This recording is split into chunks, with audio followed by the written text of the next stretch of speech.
So ito panibagong balita mga kapatid, back channel talks, no? Back channel talks sa pagitan ng China at Pilipinas para maresolba daw ang West Philippine Sea issue. Minungkahi, sino kaya ang nagmungkahi nito mga tol, no? So ito'y ating aalamin at bibigyan natin ng reaction ngayon. At samahan lang ninyo ako. Huwag niyo kalimutan mag-subscribe UNTV. Yan, para sa mga totoong balita mga kapatid. So wag na natin patagalin pa. Total, wala na rin naman tayong inihintay na panoorin na natin to. Well, ang normal dialogue right now, everything is in front of media, no? So, alam mo, pag nag-negotiate, tapos andyan media, pagalingan tayo eh. Tama. Patigasan tayo eh. Tama siya no?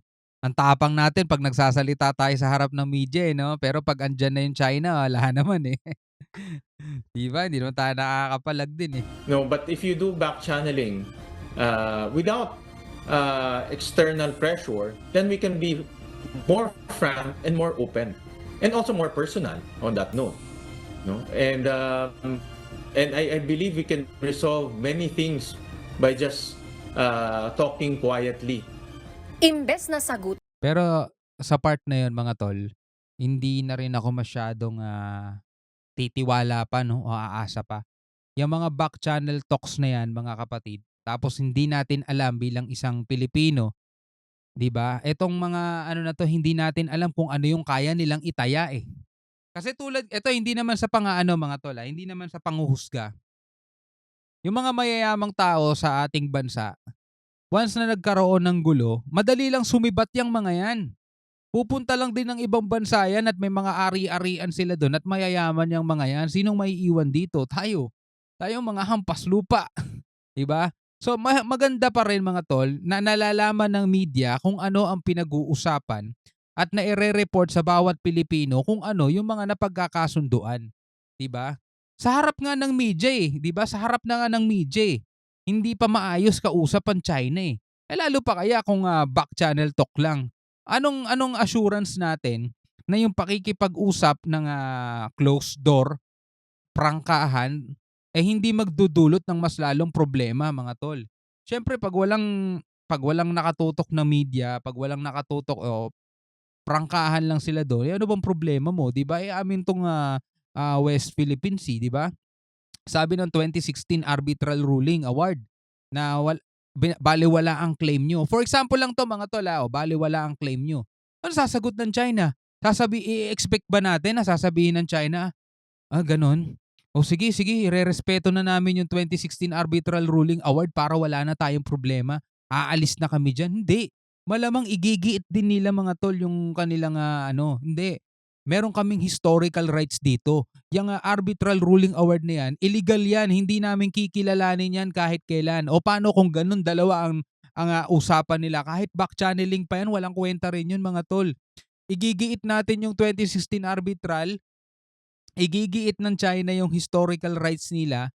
Ang tanong na lang dyan mga tol sinong mas malakas at paninindigan niya yung kanyang claim. Doon na lang talaga naglalaban yan, hindi sa usapan.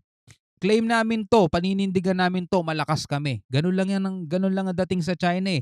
Kung gusto nyo kaming i-challenge o i-challenge nyo kami sa ibang paraan, 'di ba? Magpakitaan na lang tayo ng lakas. Patay tayo diyan mga tol.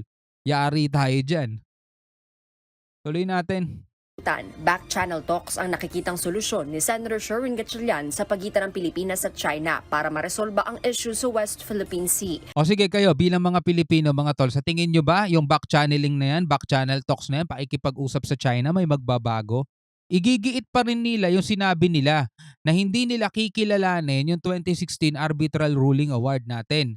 'Di ba? Tapos igigiit naman natin na ayon sa UNCLOS, ayon sa international law, ayon sa 2016 arbitral, meron tayong legal claim dito sa 200 nautical miles natin. Sino ang mananaig diyan sa dalawang dalawang stand na 'yan, 'di ba? Sa tingin ninyo, may magagawa ba yung back channel talks na 'yon? Anya, wala namang napapala sa nangyayaring batuhan ng salita ng magkabilang panig. Para sa senador, mas mainam na iisang tao na lang ang magsasalita sa issue. May tiwala ng Pangulo, nakakaunawa sa ugali ng China at kayang makapagkumbinsi sa China. Kahit nga si Duterte, hindi niya nakumbinsi yung China eh. 'Di ba masyado na nga malapit si President Digong diyan, eh, 6 na taon na nga niyang binest friend yan, eh. May nagbago ba sa China? Wala naman. Ito kasi mga soft approaches to eh, no? When you say back channeling, it can be outside of DFA who has good relationship with China, who can have frank discussions, and who can deliver the message of our president. Para kay Senator Gatchalian, ang mga agarang dapat mapag-usapan, dapat itigil na ang pangaharas sa relief mission sa BRP Sierra Madre sa Ayungin Shoal. Hindi na rin anya dapat iharas ang mga Pilipino mangingisda at dapat din anya mapag-usapan ang dumaraming Chinese militia vessels. Kamakailan lang nagkausap sa telepono sina Chinese Foreign Ministry Wang Yi at Foreign Affairs Secretary Enrique Manalo. Pero bukod sa kapayapaan at seguridad sa lugar, dapat na rin anyang isama sa dialogo ang energy security gaya ng oil and gas exploration sa West Philippine Sea. Naku, mas lalo na yan mga tol. Gigil na gigil ang China dyan. 'Di ba? Dahil wala naman sila sariling resource nila, eh. Papalaki at papalago ng papalago ang kanilang populasyon. Kaya talagang ano sila, hapit na hapit sila sa pananakop ng iba't ibang lugar. With due respect naman, no, kaya Senator Gatchalian, okay naman sa okay yung gusto niyang mangyari mga tol.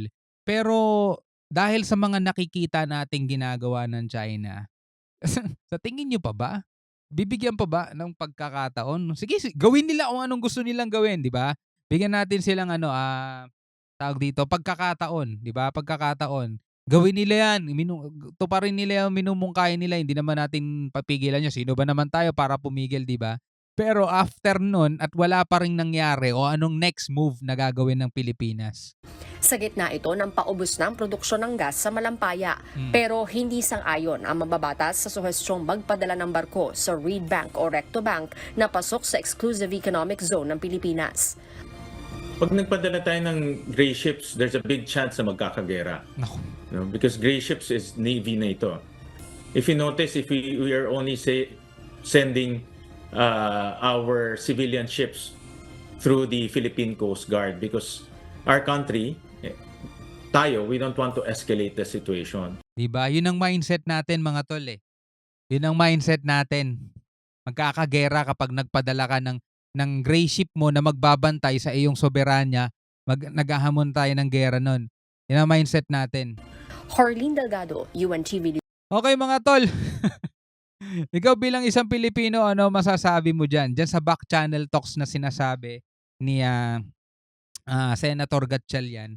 Ah, Nagbibigay na agad tayo ng reaksyon, no? Pero hindi naman natin sa tinututulan yung sinasabing gano'n na isang tao na lang daw ang magsasalita, maikipag-usap. Sige, tawagin niyo si ah, dating Pangulong Duterte, baka sakasakaling baka sakasakaling mahikayat niyo, Mr. President, Mr. Former President.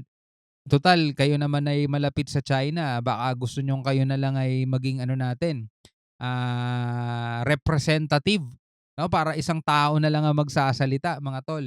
Tignan natin, bigyan natin sila ng pagkakataon bilang isang Pilipino siyempre kung ano ang gagawin ng pamahalaan natin, wala naman tayong kailangan gawin din kundi suportahan sila, 'di ba? Kasi wala naman talagang mangyayari kung pati dito kokontrahin pa natin sila, eh. Pero alam na alam naman natin mga tol kung ano na yung magiging kakahinatnan niyan. Nagsalita na ng tapos ang China, eh. Hindi nila kikilalanin kahit kailan yung arbitral ruling award na yan. Which is yun din naman yung ginagamit natin sa kanila palagian. 'Di ba? Yun din ang ginagamit natin sa kanila palagian at yun ang lagi nating isinisigaw sa kanila. Napawalang bisa na yung claim ninyo diyan, respeto nyo na lang sana yung batas. Respeto nyo na lang sana yung UNCLOS, nakapirma din naman kayo diyan. Respeto nyo na rin sana yung international law, 'di ba? At tigil-tigilan nyo na kami kapag nagsasagawa kami ng resupply mission. Sana wag nyo na kaming hinaharang. Dahil una, legitimate mission naman to dahil hindi naman kami tumatawid sa area ninyo, no? Nandirito lang kami sa area namin. Kaso ang sagot ng China, anong area nyo? Area din namin yan. Patay na naman tayo dyan mga tol. Yun na naman nasasabihin nila, di ba? So ikaw bilang isang Pilipino, sa tingin mo ba may patutunguhan pa tong back channel talks na to? No? Ulitin ko, linawin ko lang, hindi natin sila sa kinokontra. Tayo'y nagbibigay lamang ng reaksyon batay sa sinasabi na matagal na ng China. Alright? So hanggang sa muli mga kapatid, ako nga pala si Shobal D. Peace out.